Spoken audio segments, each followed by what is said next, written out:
So that's my word, the first word. It's the second one that scared me.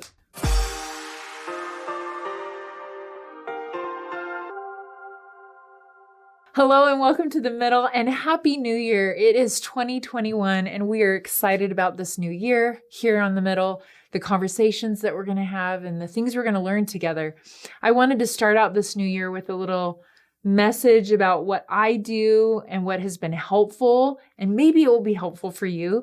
I know there's a lot of talk about New Year's resolutions and goals, but let's be honest. You make the New Year's resolutions, the list may be long, it may be short, and then you hit about February and you're like, wait, what were my goals? And you're discouraged because all of a sudden you realize you're not meeting them and you're totally off track. And it's easy to then to abandon hope that you're ever going to progress or improve or make any changes in your life. So I'm not a huge fan of the New Year's resolution per se. Instead, I like to do something different. I choose a word for the year. And last year, 2020, you can blame the pandemic on me. It's my fault because I chose 2 words. I decided instead of just 1 word for the year to focus on, I was going to choose 2. And the words I'm going to tell you now that I chose last year were grace and vision.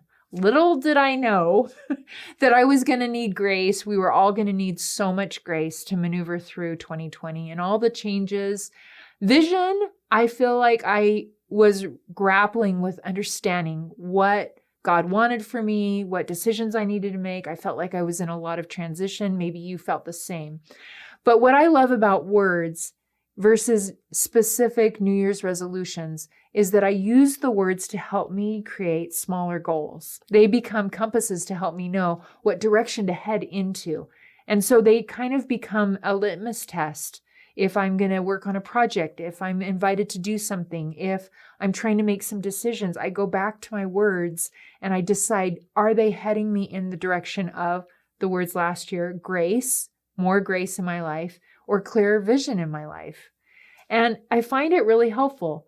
I take those words and then decide smaller goals. That way, I break the year up into like workable weeks instead of these big abstract goals like get healthy or improve my relationships, some of the ones that I see floating out there. And those aren't really doable. How do you improve a relationship? When you choose words, it's like more enabling and encompassing. It's expansive. And it doesn't feel so like I won or I lost or I succeeded or I failed.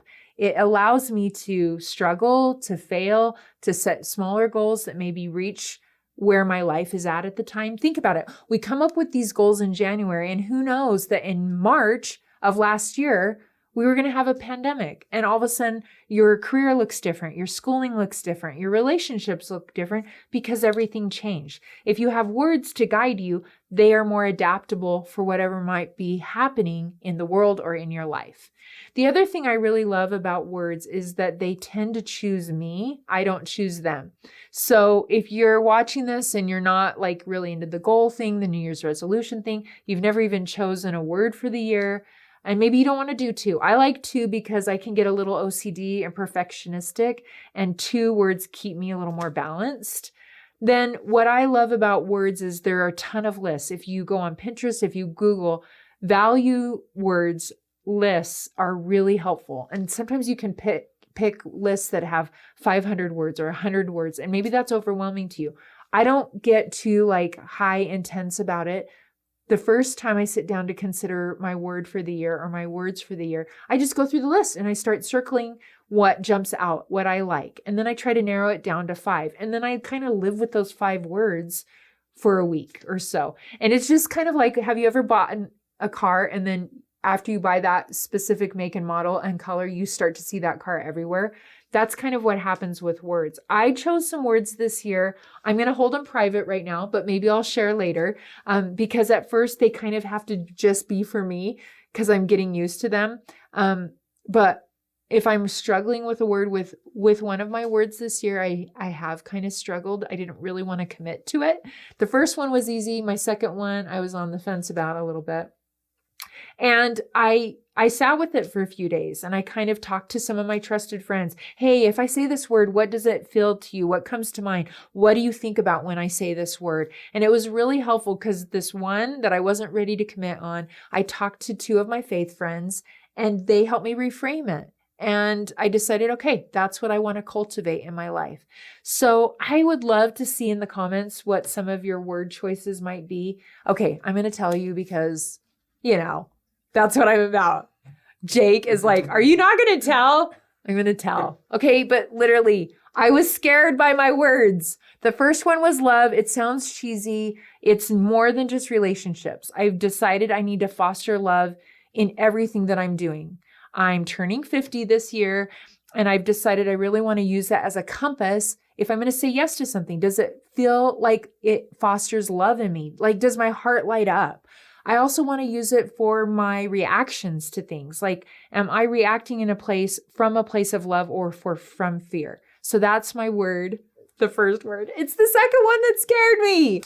It's courage. Seriously, folks, do I want courage this year? Like, it was really freaking me out. I didn't want to commit to that word because all of a sudden I'm like, okay, what is God going to make me go through to practice more courage in my life? But I talked to some of my friends and they kind of brought up the idea that sometimes our words reveal what's already in us. And I think it takes courage sometimes to say no to things. It takes courage to love yourself above, trying to make everything about someone else. Courage can be so much more than like gritting your teeth. So those are just my words. This is another thing I like to do. For me, it's helpful to see the words throughout the year so that they become like a compass where they kind of redirect me back. So I order bracelets or I put them in my study journal. And on my bracelets, like you can go on Etsy and get like personalized things. You can do pendants, necklaces, keychains. Choose your word and commit to it. And then I really like to, at the end of every month during the year, journal about how I saw those words show up for me. Like, was I able to feel more grace? Did I see where I needed more grace? Did I have more understanding, like clearer vision about things? These are my words from last year. So those are just some tips. Maybe they help you instead of feeling like all these talks about diet and exercise plans and financial goals and education goals. Those are all great, but maybe having a word will encourage you to make the smaller goal decisions that lead to that in your life. And it doesn't feel so like you failed or you succeeded.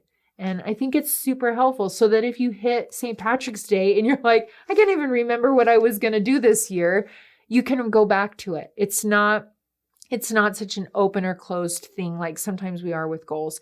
And I love the process. I love the process. If you're confused and you're not really sure, or you're watching this video and, we're way past New Year's, you can still choose a word this year. And I think it becomes kind of just this personal guide within you to help you navigate the unexpected that's coming.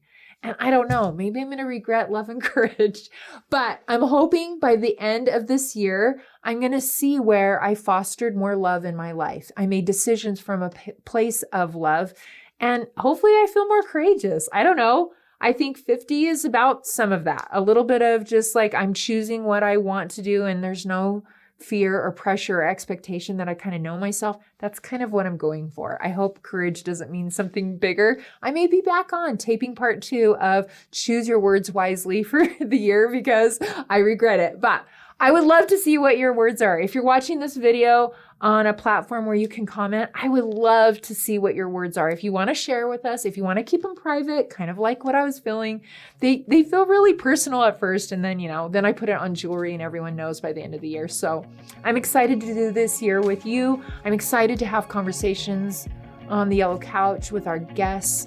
I'm excited to kind of tackle some of the middles that we're finding ourselves in and fostering connection through this platform. I love this show and getting to know our viewers, and we love to hear from you. So would love to see your words, and Happy New Year.